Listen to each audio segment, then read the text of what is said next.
இருக்கின்ற சுகமென்று ஒன்று, தாங்காத மனமென்று ஒன்று, தங்காய நீ என்னை கண்டு.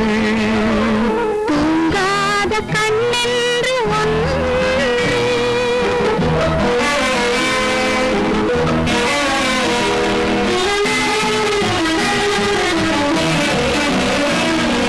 முற்றாத இரவொன்றில் நான் வாட முடியாத கதையொன்று நீ